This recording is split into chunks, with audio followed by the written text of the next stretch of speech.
1 minute until showtime.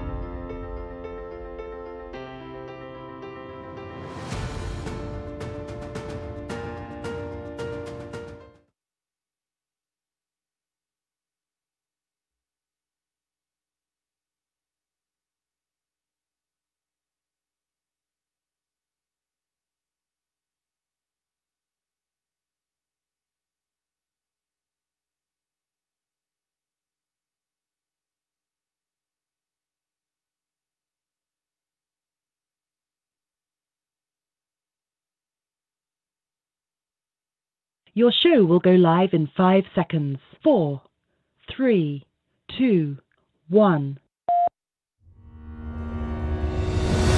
Live from Daytona Beach, Florida, bringing a voice to America, speaking the truth, and making America great again, 1 hour at a time.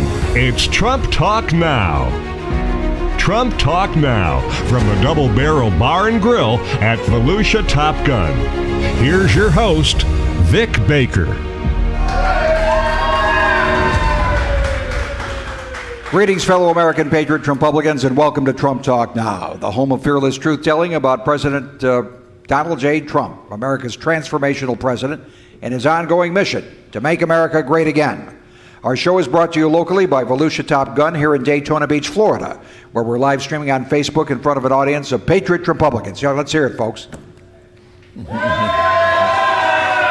Tonight we bring you Joy Vila, the Afro-Latina recording star who created a sensation when she wore a MAGA gown to the Grammys a few years ago. She's the author of a new book entitled Kick-Ass Conservative. We also plan to bring you Trump MAGA warrior and 2016 campaign manager Corey Lewandowski to discuss the book Trump America First he co-authored recently with Citizens United chairman and Trump ally David Bossie. Now, did you watch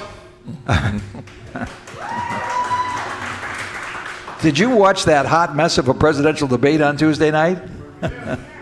I watched with a room full of patriot Republicans at Victory headquarters. I have to tell you, Trump strode onto the stage like the Lion King. Muttering, stuttering Joe Biden came onto the podium preloaded with pre-rehearsed insults and lies, and maybe some wires attached. The Trump campaign counted 43 or 33 false or misleading statements from Sloppy Joe during the course of this 90-minute slugfest. So-called moderator Chris Wallace was anything but a moderator. He was the third debater, or something. Wallace posed Democrat talking points posing his questions. He asked the president about racial sensitivity training, and whether, that's in quotes, folks, and whether he would denounce white supremacism. This to a president who has widely and frequently condemned white supremacism and all extreme groups that promote violence or racial hatred. The media continue to ignore all of President Trump's statements, even today at Kayleigh McEnany's press briefing, repeating the lie that he refuses to condemn racism. They just can't hear him say it. This is a clear sign that Democrats realize that they are losing black and Hispanic voters to Trump. In fact, a Telemundo poll showed 2/3 of its viewers on debate after debate night thought that President Trump won the debate. That's 2/3 of the Hispanic viewers of Telemundo. Now, the other side knows they're losing. Joe Biden tripped up by declaring Antifa as a mere idea. As Rush Limbaugh points out today, an idea doesn't burn down buildings or tear down cities and wreak havoc on law-abiding citizens. No, Joe, Antifa is an evil fascist organization bent on tearing down every American value and ideal that we hold dear. President Trump challenged Joe Biden directly with a question that Chris Wallace should have asked. Name one law enforcement group that has endorsed you. We heard crickets. If Joe Biden wants to keep a big share of the black vote, he needs to realize that hardworking American black families want law and order, and they don't want Antifa and their nefarious cousins, Black Lives Matter, turning their neighborhoods into war zones. Joe Biden also disavowed support for the very same Green New Deal he earlier endorsed in order to get Bernie Sanders' support and thus win the Democrat nod. As Trump said, "Joe, you just lost the left." Joe refused to say whether he'll pack the Supreme Court or push statehood for Puerto Rico and D.C., which would change the political dimension of America completely. Joe seems to forget that Trump created the greatest American economic boom in history, pointing instead to the recession that resulted from the China virus shutdown. Come on, Joe. Nobody buys that. It wasn't Trump's recession. Trump created the greatest economy, and the shutdowns, mostly by governors, killed it. Now, I will concede that Donald Trump does not employ a rapier when he debates. He uses a broadsword. But he does control the stage, and he clearly demonstrates that he is the man best equipped to be our commander-in-chief. Trump did fairly point out that he's accomplished more for the American people in 47 months than Sloppy Joe has in 47 years. Critics say Trump lost the suburban mom vote by bullying Biden and Biden's debate running mate, Chris Wallace. But I've talked to a number of women since who told me they don't want a whimpering, simpering, muttering, stuttering, stumbling, dissembling shell of a mendacious sexual predator as our president.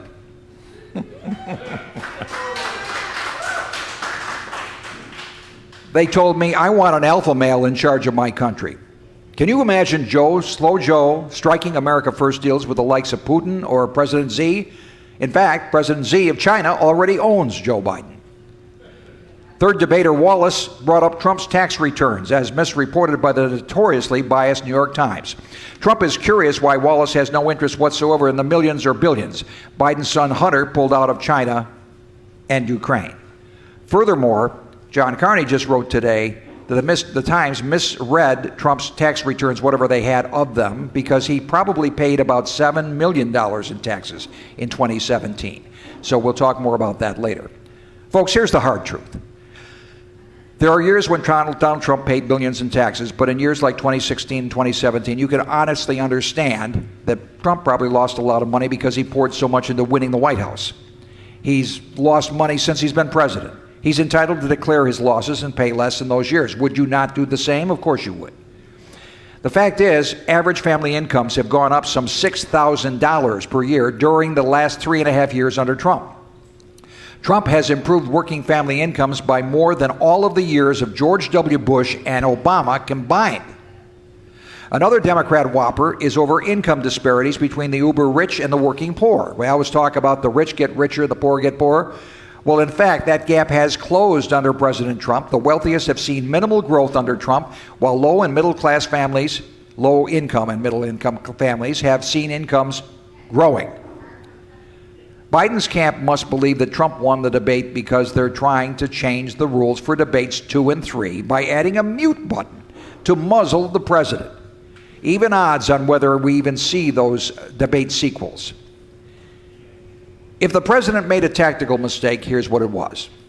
Just when Joe was beginning to mutter himself into a rhetorical applesauce of dementia, Trump jumped in and saved him with the interruption. Best advice, when your opponent is digging himself into a hole, don't take away his shovel. Chris Wallace interrupted President Trump 76 times, often debating with the president himself. Wallace only interrupted Joe 15 times by some counts and often changed the topic midstream when Joe was losing control of the argument. Joe told, as I said, 33 lies, most of them typical Democrat media talking points. He insulted the president, calling him a clown. Nobody condemned that. Joe had to be on some performance-enhancing drugs just to withstand the 90-minute ordeal. Whether he was wearing an earpiece or not, he came across as a weak shadow of his former self. How can anyone think of this man occupying the Oval Office with his trembling fingers just a few feet away from the nuclear button? Think about that. Wallace asked some of the dumbest questions I've heard in a while, and they were dripping with contempt for the president's positions. He tried to pin the California fires and hurricanes on climate change, while Trump correctly points out that poor forest management over decades is the primary cause of California's yearly hellfire inferno. Wallace pushed Trump to explain his opposition to racial sensitivity training. Trump has clearly explained that this itself is a racist. Another attempt by the left to condemn the America of our founders and cultivate a new form of racism that condemns anyone who disagrees, or in fact anyone who happens to be accidentally, by birth, white. Critical race theory, as it's described, tries to indoctrinate government agencies with left-wing propaganda about race. Our Constitution has a 14th Amendment guaranteeing equal protection under the law. That means regardless of race, not because of race.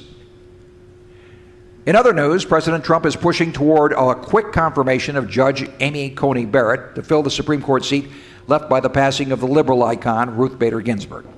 Democrats who purport to be against racism are pointing to Judge Barrett's adoption of 2 black children from Haiti as political props. Odd how other interracial adoptions by Hollywood celebrities have been celebrated, yet there is something somehow nefarious about the Barretts bringing 2 children from Haiti into their family fold. The glorious ACB will soon replace the notorious RGB on the SCOTUS, and there's not much any Democrat can do aside from staging a few tantrums at her confirmation hearings. The subject came up during the debate.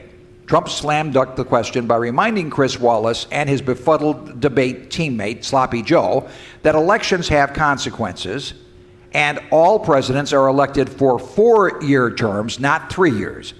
QED, end of debate. Wallace further quizzed President Trump on whether he would accept the results of the election.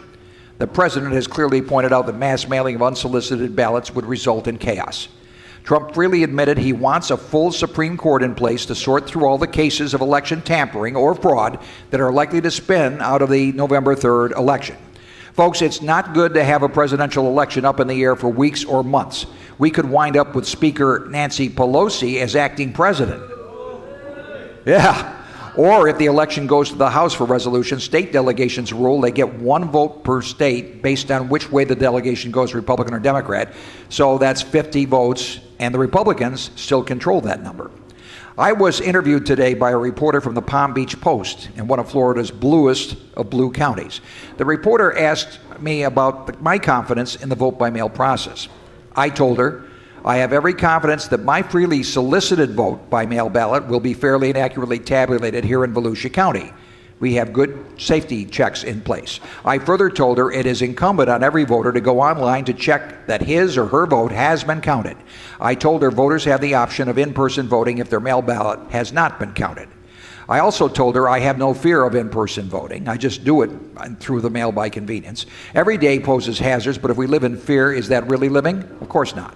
I cast my vote by mail ballot today. I will check to see that it's received and counted. So should you. I could tell this reporter was working on a piece to condemn President Trump's healthy skepticism about mass mail-in ballots. I told her we have many reported instances of mail ballots being discarded around the country, in some cases caught on camera.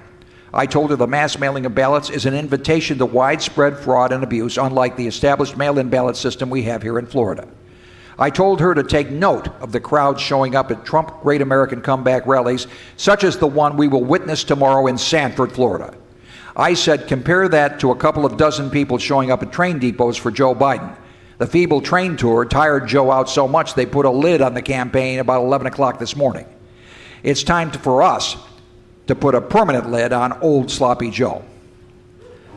I said, if you don't see that, you are willingly ignorant. Trump will win a landslide November 3rd. The only way Democrats win is by cheating, and you cannot rig the game enough to steal away a landslide.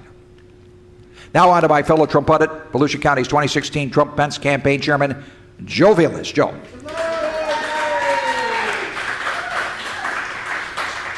Good evening, Vic. Hello, friends. As usual in Trump world, there are multiple major news stories worthy of our attention. The nomination of Amy Coney Barrett, the president's 3rd justice to be appointed to the Supreme Court, will dominate every news cycle from now until Election Day. The debate on Tuesday night has provided a feast of analysis and opinion that has state media gorging itself as it spins. The soul-killing China virus lockdowns being imposed on citizens trapped in Democrat-run states is a poison pill that's eliminating jobs and livelihoods. The ongoing riots in Democrat-run cities are open wounds that Democrat politicians don't want to heal. So rather than add to the saturation coverage of these big events, I found something smaller and in its own way more hopeful. Remember, we are all now the media. We are all citizen journalists. This story is from the American Thinker website and is written by Andrea Whitberg. Here's an excerpt of what she posted. Years ago, a young friend told me to stop obsessing over Rachel Maddow. She's nothing, he said, and the same is true for the other cable news host. The real energy is in podcasts and video shows. Tim Pool is one of the people who brings this new energy to our political debate. Like many thoughtful young people who weren't ready to toe the Democrat Party line, he started out agnostic and ended up approving of Trump. One of Pool's listeners is a 39-year-old black man named Gary Lamb. Lamb uploaded a video that's gone viral in which he thanks Pool for opening his eyes to the lies of the left. It's a powerful testimony and worth 9 minutes of your time. It's on YouTube, titled "Why I Left the Dems and Will Vote Donald Trump." The president has seen this video and he posted it on Twitter. Gary Lamb is a man who's had a tremendously hard life but always held on to his moral core. He was losing hope, however, and it was the Trump presidency, especially the Trump economy, that saved him. Meanwhile, Brett Stevens, a never-Trumper who ended up working at the New York Times, interviewed a New York City resident identified only as Chris. Chris's other identifier is that she's a lesbian. As a lesbian in New York City, Chris should be a Biden voter, but she's not. Although deep in the closet because she knows that the abuse she would receive for her political views is worse than anything she's received for her sexual orientation, Chris is voting Trump. Chris's metrics are simple. Her 401k plan went up 19.6% before the lockdown, and her gas prices have dropped. She doesn't care about what's going on in the world. She cares about what's going on in her personal economy. Chris is horrified by what Mayor Bill de Blasio has done to her neighborhood. She's watching leftism in action, complete with New York City streets being given over to the homeless, the mentally ill, and the criminal. She doesn't like it. Chris is also unimpressed by the Democrats. She discounts Biden as weak and Harris as a weather vane, incapable of holding an honest position. Gary Lamb and Chris reflect a significant trend in this election. At the end of the day, the rhetoric and the labels are irrelevant. People want their lives to improve. For nearly 4 years, they've seen Trump do one thing after another to improve their lives. What's important is that these two people are representative of many Americans who are putting aside the overwhelming leftist drumbeat that fills the airwaves and instead are focusing on essentials, the economy and law and order. Okay, as I said, these are small stories about a couple of working people. These are the forgotten people who pollsters don't talk to and Democrats don't care about. Many of them haven't voted before because they've never believed it mattered. Trump has changed their minds. I think there are millions more like them, and they will vote for themselves this time. They will vote for Donald Trump. Vic, let's roll. Thank you, Joe. We're going to take a brief break, then we'll be back with Joy Vila, the kick-ass conservative when Trump. Time to drain the swamp. Let's take a timeout on Trump Talk Now.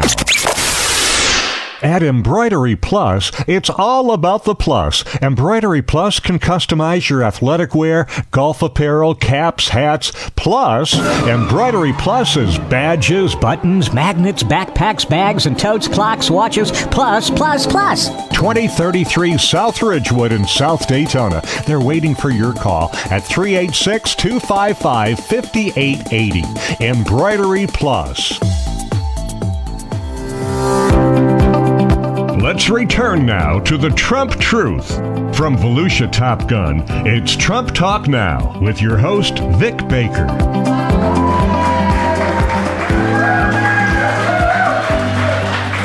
Welcome back, Patriot Republicans. We are pleased to have with us in just a moment the woman who wrote the book Kick-Ass Conservative, How I Escaped Liberal Feminism to Become a Freedom-Loving Trumpublican. She says Trumplican, and how you can too. Joy Vila is a #1 Billboard, an independent rock recording artist, pro-life conservative, activist, actress, vegan, Afro-Latina. And I want to just give you a blurb from some people who have read her book. In Kick-Ass Conservative, Joy Vila says, Dinesh D'Souza, she shows why she's an American heroine, fighting for conservative values in America and how you can too. I'm proud to call her a friend. Her stories and experiences will illuminate the darkness in today's political climate.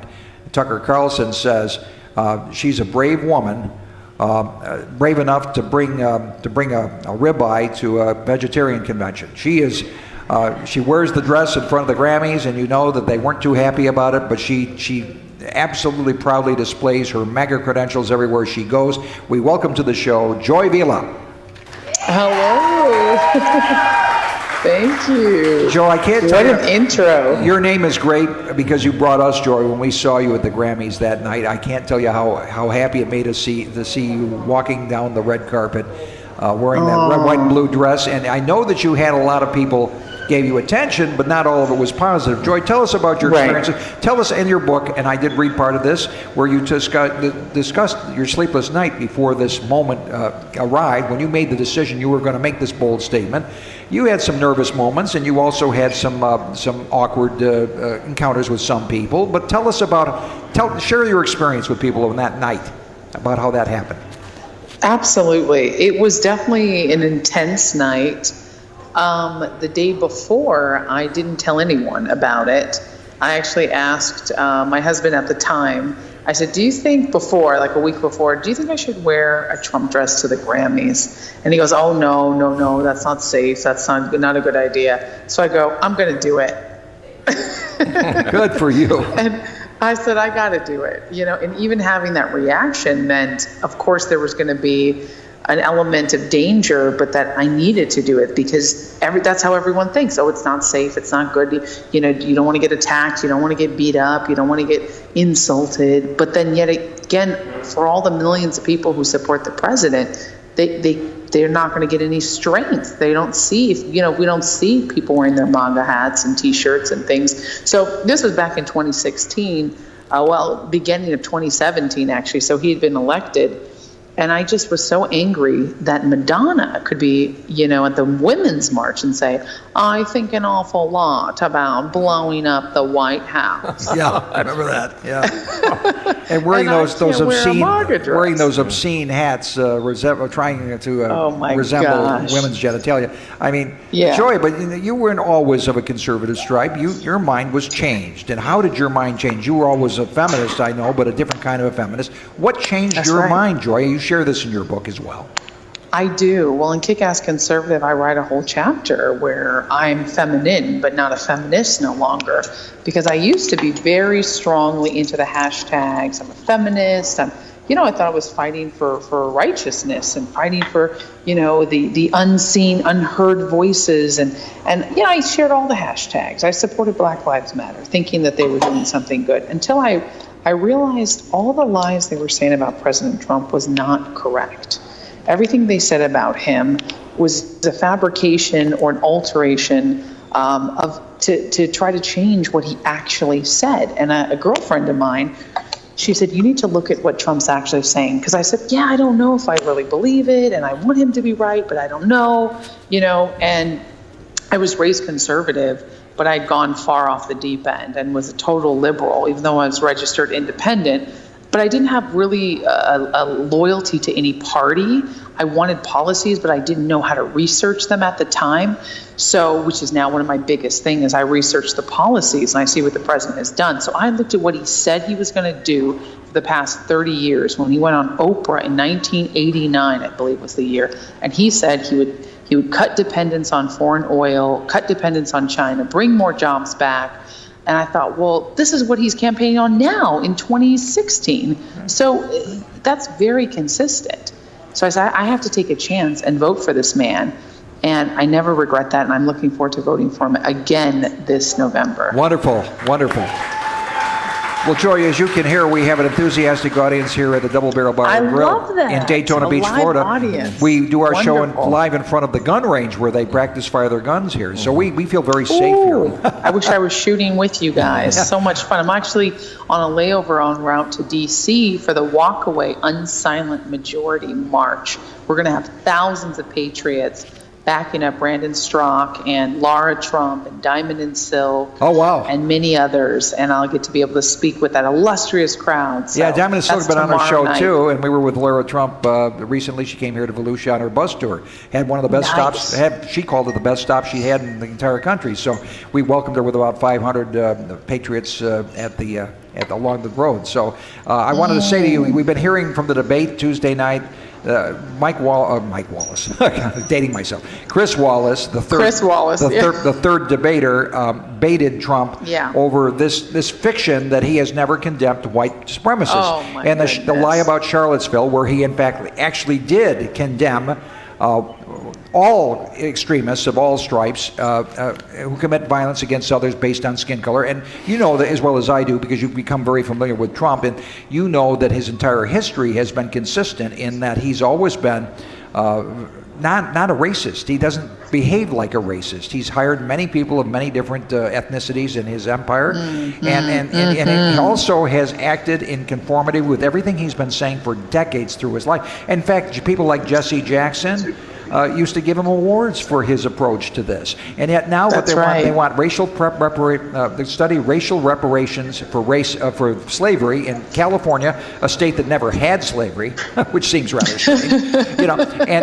and we're paying people 5 generations after it happened, after the liberation, of the slaves after the Civil War. So it makes and you're of you say Latina and Afro heritage. I know there's some Argentinian ancestry with you, and also some African. So you have the ethnic I would say credentials to be able to speak about this and say what your impression is about what Donald J. Trump has done for people of color in this country in terms to give them a better life, give them better chances and opportunities to lift them up. So tell me about your feelings about that and how you've felt about that and how you defend it to other people in your creative industry that don't agree with you. Absolutely. Well, first of all, the assertion that Donald Trump has never denied, the white supremacy groups, the KKK and all these groups, is just a total falsity, because Chris Wallace knows better. He asked him this in the 2016 debates, and President Trump unequivocally denied having any involvement and denounced the KKK, white supremacy groups, and all hate groups. He said that neo-Nazis, he named them all, and he's done so over 40 times in his whole career. So the funny thing is he was never labeled a racist until he ran for president. That's correct. Like you said, I mean, all the rappers and the artists and the black iconic figures all loved him. Mike Tyson and Nas, the rapper, and, Jay-Z. Everyone wanted to be like Trump until he ran for president, and suddenly he became a racist. Not to mention all the things he has done for the black community, and the platinum plan he just rolled out, which is incredible. I was there. Extraordinary. You were there for this event, weren't you? Yes. I was there for that event. That's right. That was in Atlanta. In Georgia. That was in Atlanta, yes. Georgia, surrounded by Black Voices for Trump, which I'm proud to support and be a member of. And we were all just so invigorated. I mean, we had black preachers and construction company owners and business women and men and all kinds of community leaders and black individuals running for Congress, all of them supporting the president and getting on stage. I mean, if this was a Democratic convention, like CNN would have blasted their faces everywhere. But there was no word, not a peep from CNN on this. And the president was there, and he rolled out his platinum plan, which is going to give so much money for small businesses, black-owned businesses, for black-owned corporations and companies, for housing, reinvigorating the economy, not giving out handouts just because you're black and you want a handout. But no, if you're a business owner, if you're a minority who is already contributing to the economy and contributing to America, as most black Americans do, the hardest working people in America, I think, and, which I'm part of that group, I'm proud to be. But if you're already contributing, you should be able to get help and assistance. And that's what he's doing. He's rolling out that platinum program, and it's incredible. Joy, the black Biden churches, hasn't done anything. the working black families, the black churches, the black small business owners, they all get it. They understand what Donald Trump's trying to do. And it's not about guaranteeing outcomes, which the Democrats all want to do. They want to tell you how you're going to finish at the finish line. He's about getting you to the starting gate and letting you run the race yourself. And excuse my pun, but letting you run the race to the finish line and seeing who can do it based on merit. And that's what America's all about, isn't it really? 100%. 100%. American exceptionalism is you can come from any country, any background, be any color, any gender, any sexuality, and create a life and live the American dream. You can start a company in this capitalistic, atmosphere, and it could be $1 billion company, but you could have been dirt poor. You could come from a third world country and do that. Many people have. And that's what the president is saying. This is not about handouts. This is about giving a hand up. Like, let me help you on your way to success. And that's really what we deserve. We don't deserve to be patted on the head and say, you're just a little black or brown person and you're so sad. You can't, you're oppressed, as they screamed at me. A Black Lives Matter protester who was a white guy screamed at me when I was in Minneapolis. You're oppressed. You're oppressed. It's not about that. That's what the Democrats want to do. Republicans are saying, you're a human being just like I am, and you are equal. It's about equality, not this victimhood. We were with Lara Trump yesterday in Orlando at a special event, a small group of people, and she talked a lot. She talked a lot about how her father was so determined to put her in charge of initiatives that would help women with families, people who want to start businesses, but they want to raise their families. So the child tax credits and these other things that will enable these families to prosper and grow and become entrepreneurs and build the American economy, and also to focus enterprise zones in areas and neighborhoods where they've been capital deprived for years and years and years, and try to put some capital infusion into those neighborhoods so people can lift themselves up with their own initiatives. That's what it's all about. Joy, you are a joy to talk to, and we look forward to seeing your next venture. I'm sure the next award ceremony, if we can stomach watching the ceremony, at least we'll watch the red carpet and look for you. You have been a shining light here now for this, and we're so happy that you took the time to join us. Thank you. It's a pleasure to speak to real Americans and to just support the president coming up. And I tell you, all of you guys are going to love my book, Kick-Ass Conservative. You can pick up a copy. Hopefully it'll just help you on your fight to be strong and bold and to not be bullied. Don't let them bully us into silence. We are the majority. We've read the book. I can tell people it's a great read. You're going to enjoy her story. Please pick up her book, Kick-Ass Conservative. It's Joy Vila, ladies and gentlemen, another great Trumpublican. Thank you for being on our show tonight, and we wish you well and look forward to your next debut of your red carpet attire. Awesome. Thank you so much. God bless you guys. God bless you, Joy. Thanks for being with us on Trump Talk Now. And this segment was brought to you by the Double Barrel Bar and Grill. And we'll be back in just a moment. Time to check on the progress of the wall. Let's take a time out on Trump Talk Now. It's racing's original North. If you're looking for a good drink, great entertainment, and the best in food, they're right on the beach at Racing's Original North Turn. Rhonda and Walt invite you to come on down to dinner tonight. Here are a couple of testimonials. These are actual testimonials from people who have enjoyed the North Turn. Been there many times, always great food and drinks, great location on the beach. And another, what a great experience. It's my new favorite restaurant in the Daytona Beach area, Racing's Original North Turn on South Atlantic Avenue. That's A1A in Ponce Inlet, about 3.2 miles south of the Dunlawton Bridge and A1A intersection. It's Racing's Original North Turn, a restaurant, museum, bar, gift shop, live music. That's Racing's North Turn. Racing's North Turn has been voted by you top 10 beach bar 7 years in a row. Next year, they're going for top 5. Let's return now to the Trump Truth. From Volusia Top Gun, it's Trump Talk Now with your host, Vic Baker. Welcome back to the show, Trumpublicans. Just scanning through some of the headlines I mentioned in my opening remarks. John Carney, who writes for Breitbart, says the New York Times is wrong again. New York Times claimed that President Donald Trump paid just $750 in federal income taxes in 2016 and 2017 is wrong, based on a flawed understanding of how taxes are paid. The figures drawn from the New York Times' own analysis of Trump's tax return data for 2017 actually show that Trump paid $7,435,857 in 2017. You know, this whole tax issue with him, they tried to run it up the flagpole and it didn't work in 2016. Now you can tell they're scraping the bottom of the barrel. No one cares about this. I don't care what he did in taxes. Are you guys all familiar with the alternative minimum tax? When you have too many deductions, your account's going to tell you dial it back because you're going to pay a penalty. Well, the AMT formula disallowed $45 million in losses that Mr. Trump had carried over from prior years. And as a result, Trump was left with an AMT bill of $7.4 million.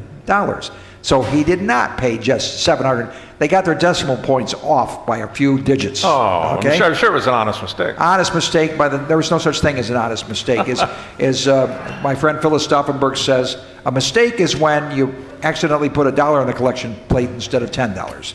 That's a mistake. This was not a mistake. Okay. So we've got that going on. We're going to have Corey Lewandowski in our next segment, but right now we're just scanning the headlines for you. Former Biden intern and fanboy is going to be the moderator of the second presidential debate. He's a C-SPAN moderator, and if there is a second debate, I suspect there may not be. Some of you may have seen some reports. There were pictures that showed wires coming out of Biden's cuffs and back of his neck. They had one where his sleeve was down and there was something on his wrist. Right. They were thinking that was an IV with that, what's that drug when you're... An IV with Adderall or something? Adderall, yeah. Coming in. Apparently, Chris Wallace, of course, was a terrible, Steve Scully from C-SPAN will moderate this year, is one of the moderators. I think he's the next one. Yeah, but how does the Trump campaign approve these people? This guy's a Biden guy. Well, the commission is trying to put a new rule in effect that would add a mute button that they could turn Trump's microphone off. That'll be the day. The debate, you remember when Biden really tore up Paul Ryan in the debate? Ryan was pretty good, a policy walk, but Biden just tore him up and interrupted him. I don't recall that anybody got in Biden's way when he did that. Yeah, I remember that one. The rules don't apply to Democrats the same way. And just to talk a little bit about this morning, this reporter of the Palm Beach Post, and I realized that might as well be, Pravda, or the Communist Manifesto. This is a blue county. This is the county where Donald Trump lives. By the way, Laura Loomer's trying to win down there. Help her out if you can. Help her out. Send her a contribution. She's really cranking it. Yeah, she's up against it in that county. She's up against Lois Frankel, the Democrat incumbent, who doesn't do anything for those people and has not been a pro-Israel person. And, of course, Laura's very much so.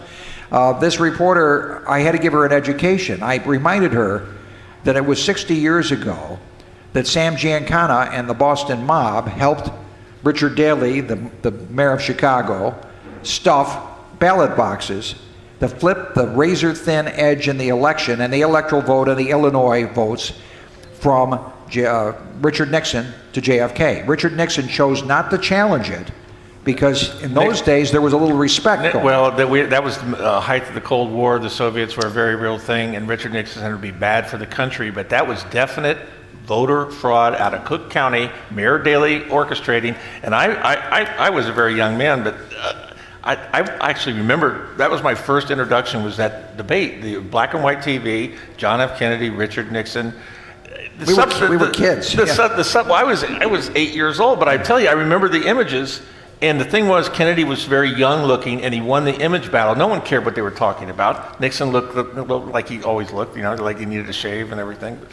But Kennedy won that campaign based on that debate and on voter fraud out of Cook County. What she was trying to steer me into, and that's why I told her to call me. She got a hold of me the day before. I said, call me. Because she wanted me to direct her to some voters. I said, no. Because what she's going to do is trick these voters into saying something she can use against the president. So I educated her about that. I educated her about the fact that there is a difference between the vote by mail ballot that you solicit, that you verify yourself and send in, and a mass mailing of ballots to millions of Americans or dead cats or dead deceased relatives or people that don't exist that somehow get collected up in ballot harvesting and cast for fictional people without any verification. They're not the same thing. And I said, what Trump has is a healthy skepticism, especially when we've seen piles of military ballots that were marked up for Trump dumped into a wastebasket, a postal carrier getting out of his vehicle with mail ballots clearly visible on a surveillance camera, dumping them into dumpsters. So we know there's some bad players out there. And I did say to this young lady, I said, I'm sure you probably have gotten some mail from a Nigerian prince from time to time. You must know that everything goes in the mail, can't be verified. There are very good safeguards for our vote-by-mail system here in Florida, but overwhelming the system with millions upon millions upon millions of unverified ballots just before an election, that's an invitation to disaster. And as I said to her, the only way the Democrats can win this election is by stealing this election. Yeah. And Trump is right to call out this, because it's going to be a real cluster if we don't get a result on November 3rd. Well, Pennsylvania wanted to add like 5 days for after the election's over to count, and that's gone to the Supreme Court, by the way. Correct. In Montana, which we understand that's a small state, but the Montana Supreme Court shut that down and said, no, election day, if you don't have it by election day, it's over, and so it's done right in Montana. That's the day you get your votes counted, Yeah, right? That's election day. We don't say, okay, look, you have a football game, okay? You've got the Super Bowl. 30 seconds left on the clock. And Scotty Norwood, that was 1991, Buffalo Bills lost that Super Bowl. It still haunts you. Goes wide right, and the game is over. Oh, wait a minute. Oh, we need 2 more minutes on the clock, please. Let's get 2 more minutes on the clock. Let's have another 2 minutes of play so we can change the outcome of the game. They want to confuse the issue. They want to stretch the clock. And get it into the court system, and then just throw a bunch of dirt in the air. Look, folks, they can't rig a landslide, so that's what we got to do. The only way they win is by cheating, and So we're anxious to have with us Corey Lewandowski, and he will be with us right after this break. Scanning the networks for fake news. Let's take a time out on Trump Talk Now. ShedsOfDaytona.com has it all. All shapes, all sizes. Wood buildings by Weather King. Cabins, garages, she sheds, man caves. Metal buildings by Carolina. Carports, RV covers, barns, and overholt greenhouses. Gazebos, screen rooms, dog kennels, chicken coops. They have it all. Come see ShedsOfDaytona.com. Located at the Daytona Flea and Farmers Market, Friday, Saturday, and Sunday. Want more Trump Talk Now? You can go to Blog Talk Radio, search Trump Talk Now, and select your favorite audio past edition. That's Blog Talk Radio, search Trump Talk Now, and select. Now you have more choices. You can go to our Facebook page, Trump Talk Now, scroll down to select your favorite show from our archives, or go to Blog Talk Radio for an audio version. And remember, Patriots, please like us and share us. Help us spread the word. You can watch our broadcast live from anywhere in the world on our Facebook page, Trump Talk Now. Let's return now to the Trump Truth. From Volusia Top Gun, it's Trump Talk Now with your host, Vic Baker. Welcome back, Trumpublicans. Our previous segment was brought to you locally by Sheds of Daytona. This segment brought to you locally by Racing's North Turn. We are pleased to have with us one of the real key players in Trump's 2016 victory, and a man who is still a close friend of the president's, and along with David Bossie is now teamed up to talk about some of the successes we've had before, we have ongoing, and the effort now, nonstop effort by this man and his friend David Bossie to re-elect our president and give him 4 more years to finish the job. The best is yet to come, we all know. And we are pleased and privileged to have with us tonight Trump's 2016 campaign manager and co-author of the book, Trump, America First, with David Bossie, Corey Lewandowski.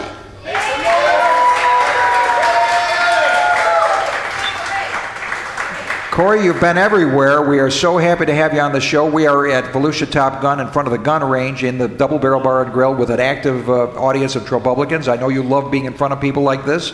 And thank you for joining our show. And just give me your first impression about the debate we saw a couple nights ago. Well, you mean the 2-on-1 fest that Donald Trump had to take two guys on at once? Yeah. Look, it's like walking into the octagon, right? It was Donald Trump against Sleepy Joe and the Moderator, and that's what was going on there. We know this. And look, I still put my money on the champ because Donald Trump came out swinging, fighting for America, which is what he does every single day, and that's why we wrote this book called America First. It doesn't mean America alone, but it means we're going to take care of Americans for a change. We're gonna make sure that we support our men and women in law enforcement. We're going to kneel for God and stand for the flag. These are basic principles that everybody should be able to support, except the far left. Corey, you have so much energy, and you're going nonstop. I've read through at least half of your books. I ran out of time getting through it, but we talk about events like going to the Daytona 500 here in Daytona Beach with President Trump for that incredible event, and the crowd here was just thrilled at that. But other big events at Mar-a-Lago and around the country, you've been hopscotching around for quite a while. You and David Bossie, both Citizens United. You guys are Trump loyalists to the core, and absolutely. But you've seen this battle before. You've seen this, and we've seen the polls say before that Trump. There's no way Trump wins. He's behind. I tend to believe these polls are just meant to shape opinion. They don't reflect what's really out there. We expect a big rally tomorrow in Sanford, Corey. And we expect tens of thousands. Yeah. I agree with you 1,000%. These polls are polls that are trying to drive down our people from coming, except that what they don't understand is our people have enthusiasm. Our people will never stop fighting. Look, we've seen it in Florida with these boat rallies that are all over the place. That's organic. Joe Biden can't have a boat rally. He can't even get a guy on a boat to put a flag up for him. We've got thousands of boats, all over the country who are doing this organically, not from the campaign. Look, I'm in Florida right now. I'm in Orlando right now. We just finished an event at the Villages. I was with the president last night up in Minnesota. I'm flying up to D.C. tonight so I can turn around and fly back tomorrow to Florida to be at the Sanford rally with the president. And we're going to head up to Green Bay, Wisconsin. So that's what this guy does. And by the way, we just had 2 more stops in Wisconsin because this president said, hey, 1 on a Saturday? No good. Give me 3. Because this guy is out there grinding it every day. And you know what? The American people recognize a worker and a leader when they see one, and they have that in Donald Trump. We've had with Donald Trump, we have a man who's 74 years old, at least according to the calendar, and yet he seems to have the energy of a man half his age. He seems to get younger every year in office. I've never seen anything like this phenomenon. You've been up close and personal with him. Is there ever any downtime for this man?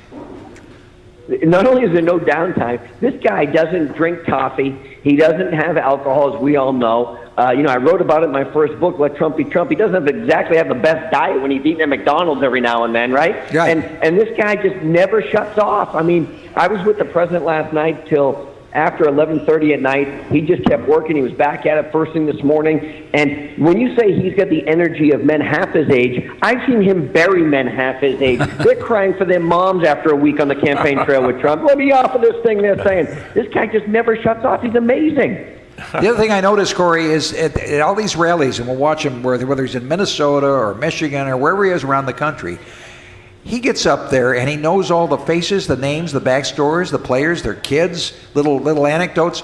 This man, Joe Biden can't remember what brand of applesauce he ate for breakfast this morning, and they put a lid on him at 11 o'clock in the morning. He got so tired from his train tour he couldn't do anything, and there were 24 people showing up. Trump, on 5 days' notice, he's having a rally in Sanford. We expect 45,000 people tomorrow.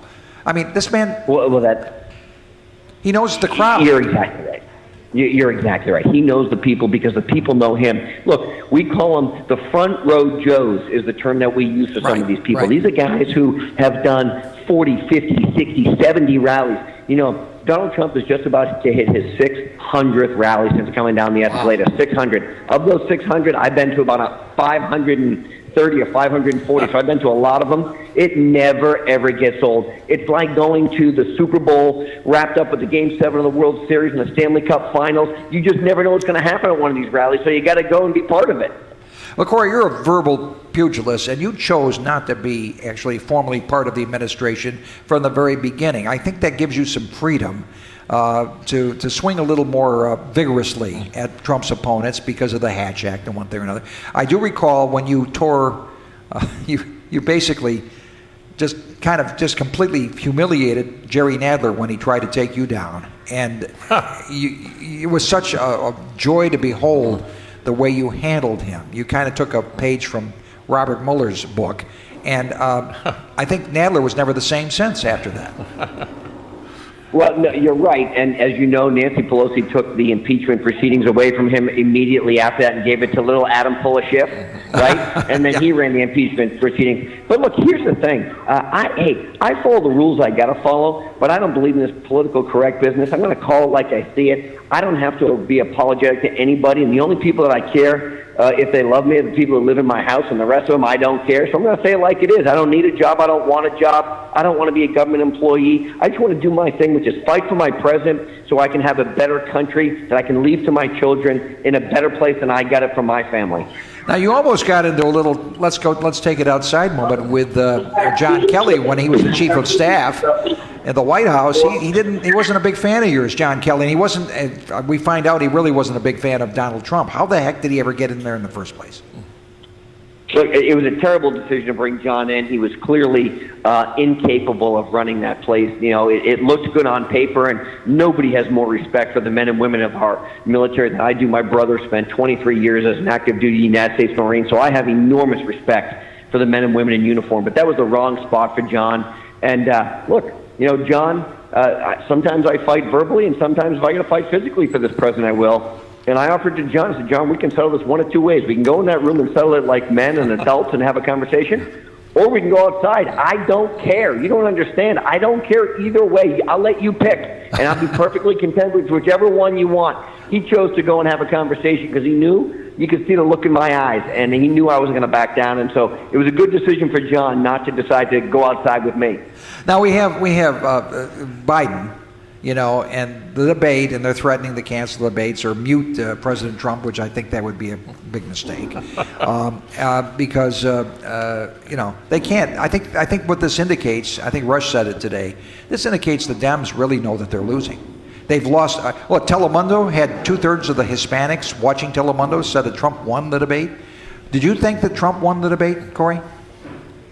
Look, I thought he did very well, and I had this conversation with the president last night without revealing too much information. I said, sir, the more Joe Biden talks, the more America realizes that this guy doesn't have the mental acuity to be the leader of the free world, the president of the United States, the commander-in-chief of the world's greatest military. So let him talk. He's like, but Corey, he just kept lying. And I said, I know he did, and so did everybody else.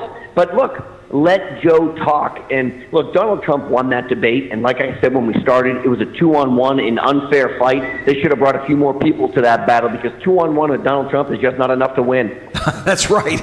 And of course, as I said earlier tonight, I said when a guy is digging himself with a shovel, don't take his shovel away. And that's what was happening during the debate. And I could see that the president was getting a little bit frustrated with all the lies that were being spewed. Somebody counted 33 complete balderdash lies, that at least 33 that Biden put out there, if he could remember them. And I don't even know whether he had an earpiece or not. It doesn't really matter. The fact is, the man does not. Can we imagine his feeble fingers on a nuclear button? Really? I mean, this man doesn't have what it takes. And as for, what do you think about the argument that suburban women are off-put by Trump being a quote-unquote bully? I don't see it that way. I see a little different, and women are telling me they like an alpha male in charge of our country. What do you think?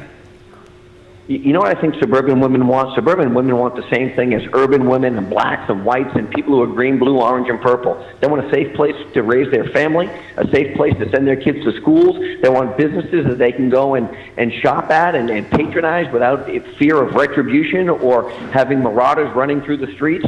They want a safe place for everything, which is what every American deserves. But under Joe Biden's America, guess what? He's going to defund the police, which means those communities are less safe. Your home is less safe. Your business is less safe. Your church is less safe. Your schools are less safe. Look, they want what Donald Trump provides, which is safety and security for the American people, which is what every American, in my opinion, has a right to. But under the Joe Biden presidency, if that were to ever happen, they'd be less safe. So don't believe this nonsense that suburban women are put off by Donald Trump. There's absolutely no truth to it. It's the same lies they perpetuated against us 4 years ago, and they said Donald Trump could never win. The truth is, he won then, he's going to win again. My partner here, Joe Fieldis, often says you can't rig a landslide. I've been saying right along that I still don't believe any of these projections about a tight election or a drawn-out election. I think we're going to see a landslide on election night. What's your take on what's going to happen? Man, I should come on with you more often. You make me sound so smart, or I make you sound smart. I don't know which one it is, but I agree with you 10,000%. Let me just explain this to you, okay? Donald Trump got 306 electoral votes last time. The fake news, specifically the LA Times, said that Hillary Clinton was going to get 356 electoral votes, and it was going to be the biggest landslide ever. The truth is, what's going to happen in 2020 is Donald Trump is going to win all the states he won last time, but he's also going to win in New Hampshire that he lost by 2,800 votes. He's going to win in Nevada that's your that he lost by... Yeah. That's exactly, and he reminds me every day, believe me. So we're going to deliver that one for the boss this time. It's 4 electoral votes. He's going to win in Minnesota. No Republicans won it since 1972. Donald Trump's going to put a W on the column over there, and he's going to put a W in Nevada. That gets us 20 more electoral votes if we win all the states we carried last time, which is where we're going. That puts Donald Trump at like 326 electoral votes. That is a blowout of epic proportions. I see it that way, Corey, and boy, you've been a joy to talk to. I could talk to you for hours. But we're thankful for you coming on our show. We're telling people to buy your new book, Trump, America First, which I assume is available everywhere, including Amazon, and I'm sure it's going to be another bestseller. And we want to thank you, and I hope you have enough energy to finish the job with Donald Trump and then take him back to the White House for another 4 years. I will, and thank you so much for having me, and I'll tell you this, I will keep fighting as hard as I can till he wins. You're our kind of slugger. Corey Lewandowski, everybody. Thanks for being on Trump Talk Now, and good luck, Corey. We'll be back in just a moment. Living the American dream. Let's take a time out on Trump Talk Now. There's more Trump Talk Now, Patriots. You can catch us live on our Facebook page, Trump Talk Now. You can watch a previous show on our same Facebook page, Trump Talk Now. You can also stream our audio version on Blog Talk Radio. Search for Trump Talk Now. And coming soon will be our past shows streaming on our YouTube channel, Trump Talk Now. We wish to thank our host, Volusia Top Gun, and the Double Barrel Restaurant. If you need anything related to guns, Volusia Top Gun is a must-stop. From retail to lessons and instruction to gun range, it's all here. Let's return now to the Trump Truth. From Volusia Top Gun, it's Trump Talk Now with your host, Vic Baker.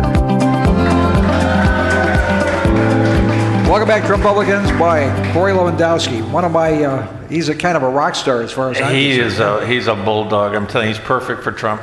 You know, when he brought up the point about, you asked him about suburban moms, and the law and order issue is the issue. You could tell last night Biden had almost every question he got back to COVID.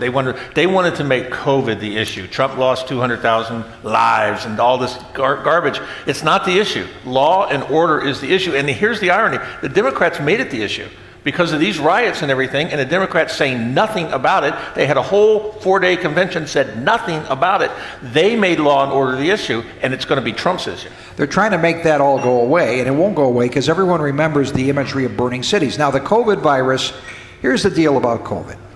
People know this.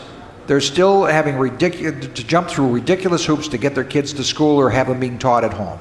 They're learning that their schools are indoctrinating their kids because they're witnessing on the Zoom the ridiculous stuff they're having 8th graders debate about, you know, whether you should steal a loaf of bread if you're hungry or something, that's okay. You know, stuff like that. And we're seeing people who want to go back to work. Now here in Florida, thank God our governor, common sense prevails. He says, open it back up, let's go, let's get back in business here in Florida. You know, in the meantime, we've got Nancy Pelosi and the Democrats holding up the fourth relief package because they want to hurt Donald Trump. They want the lockdown. The lockdown is plays to their narrative. What they do is they use that to hurt Trump, and they call it Trump's recession. It's their recession. They're the ones that want to keep it shut down. They're the ones who want to keep people suffering so that people who are unhappy vote against the incumbent. They're so crazy about that because they don't understand the lockdown infuriates people. And they're losing ground on the lockdown, and yet they think it's a plus. The airlines are talking about laying off tens of thousands of people. The relief package that was holding them up has expired as of today. And if they don't pass a package, they're trying to get Nancy Pelosi to come to some compromise to allow that. They will have some aid for localities. The $1,200 again for every single American individual, again, for relief. It's all in that package, but Nancy wants to play the political game. And for that reason, we can blame the Democrats. Also, you know this, the Democrats are going to be out there to some degree because of the Amy Coney Barrett nomination. Oh. But she's a fait accompli. She will be a Supreme Court judge before the election. So it doesn't matter. What does matter is that we take back the gavel from Nasty Nancy's wrinkled hands, and we take back the Senate and keep the Senate out of Chuck Schemer's hands. Thanks, yeah. And that with the Supreme Court means Katie bar the door. It's all MAGA from here on in. You talk about folks. the best is yet to come. You get a Republican Congress and you get Trump back in office, and we're going to have 4 years to remember. So we just encourage everybody, if you haven't volunteered yet to knock doors for Trump, go to Trump Victory Headquarters, 3741 South Nova Road. Contact us, go online to recbc.org and get in touch and volunteer. Sign up for our updates on the emails. Keep in touch with us by Facebook. Watch the Trump Talk Now show. Share it with your friends because we will have other people. Next week, Robert Spencer, the author of Rating the Presidents. It'll be very interesting. And tentatively, strike three, we've got Janine Pirro scheduled for next week also. We'll see if it happens. She'll come through this. We want to thank our intrepid crew, Shane. Thanks for getting the graphics in, Shane. Shane Stanton, our Director of Technology. Stacy Brinkerhoff, the Energizer Bunny, our Assistant Producer. Kathy Applegarth, our Senior Business Development Manager. Robert Maurer, Mr. Clean, our Assistant Producer. And of course, Mad Dog, Michael Multane, our Founder and Executive Producer of Trump Talk 9. We'll be back next week. Thanks for joining us as we make America great again, 1 hour at a time. Trump Talk Now originates from the Double Barrel Bar and Grill at Volusia Top Gun in Daytona Beach, Florida. Join us next week as we live the American dream on Trump Talk Now.